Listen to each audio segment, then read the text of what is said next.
Les entreprises se lamentent souvent qu'il est long le chemin entre une décision stratégique et sa mise en œuvre. Et c'est davantage vrai quand il s'agit d'un chemin de croix parsemé de stations empreintes de diverses douleurs. On aimerait tellement voir une décision stratégique, que l'on juge évidemment excellente, mise en œuvre par un coup de baguette magique administré par un Harry Potter du management. Ce n'est bien fréquemment pas le cas. Les décisions stratégiques, même quand elles sont longuement mûries, peuvent buter dans la phase de mise en œuvre sur de nombreuses difficultés. Et oui, les contextes évoluent, les personnes et les équipes disparaissent, apparaissent, se reconstituent, les financements attendus tardent, les potentiels partenaires s'évaporent. Bref, la liste est longue et puis les crises sanitaires et financières, les bouleversements politiques sont les lots des évolutions de l'environnement qui ruinent toute mise en œuvre patiemment imaginée. Citons aussi les baronnies soucieuses de leurs prérogatives, les réserves émanant des opérationnels qui se jugent insuffisamment armés pour mener le combat. Et voilà des contraintes internes, cette fois-ci, auxquelles on n'avait pas suffisamment prêté attention. Naturellement, les cas de mise en œuvre stratégique sans anicroche existent. Telle entreprise dans le transport aérien grand public décide d'étendre son marché vers une clientèle d'affaires. C'est une diversification de marché. Et à ce moment-là, les équipes internes sont enthousiastes et il est aisé d'embaucher des nouveaux pilotes. Les flux d'affaires internationaux sont portés par une grande vague de libéralisme et alors la mise en œuvre de la décision stratégique s'opère plus rapidement qu'espéré. Dans le cas contraire, que faire?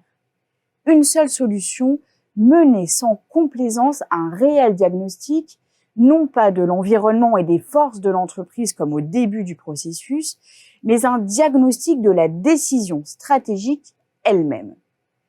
Pour ce faire, on recourt à 3 filtres, 3 tamis, en espérant voir la décision prise antérieurement traverser les 3 épreuves. Ces 3 angles d'analyse sont l'acceptabilité, la faisabilité et la conformité ou encore la pertinence. En anglais, on parle d'acceptability, de feasibility, de suitability. Si on prévoit que la décision stratégique franchira aisément ces 3 barrières, alors, et alors seulement, on ouvre la phase de mise en œuvre.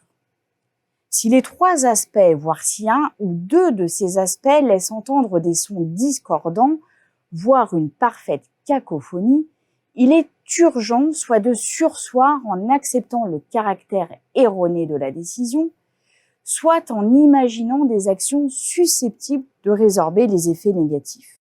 Voyons maintenant les 3 filtres. Ils appellent un diagnostic dont l'ampleur et les conséquences vont varier en raison du poids de la décision stratégique. Une plateforme diffuseur de séries télévisées entreprendra un diagnostic léger s'il s'agit de s'orienter vers une nouvelle clientèle et un diagnostic autrement plus lourd si la décision stratégique conduit à produire des séries au-delà de leur simple diffusion. L'acceptabilité a trait aux diverses parties prenantes à l'intérieur comme à l'extérieur. La décision stratégique relève du top management, parfois appuyé par quelques consultants, mais la mise en œuvre concerne le management en général, y compris les niveaux opérationnels et aussi les partenaires, les fournisseurs, les financeurs. En un mot, tout l'écosystème de l'entreprise. La qualité d'un chef d'orchestre se mesure à son expertise, mais aussi à l'adhésion des violons, des percussions, de tous les instruments à vent et aussi des harpistes quand il y en a. Le chef d'entreprise affronte le même défi. Sa décision doit emporter l'adhésion de tous et doit être ressentie comme juste, comme alignée avec la mission par tous. Si les parties prenantes émettent des réserves sur le bien fondé des choix, les rivages de la mise en œuvre vont s'éloigner ou tout au moins l'accostage sera problématique. La faisabilité concerne à la fois les ressources et les contraintes de temps. La mise en œuvre d'une stratégie implique la mobilisation des personnes et de leurs compétences, ainsi que l'engagement des financeurs.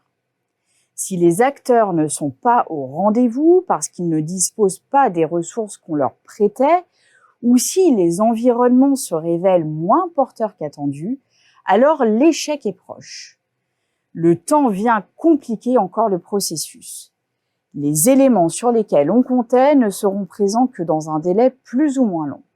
Et là encore, la mise en œuvre retardée risque de se heurter à des évolutions de contexte plus lourdes.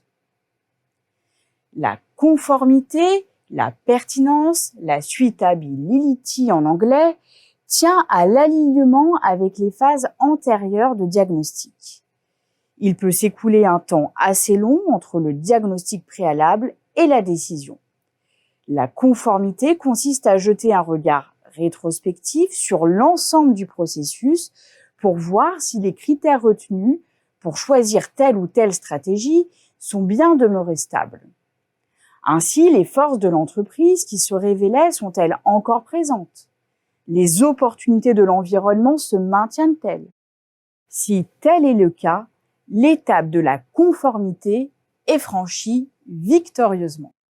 Dès lors que les 3 filtres sont au vert, la mise en œuvre peut être entamée.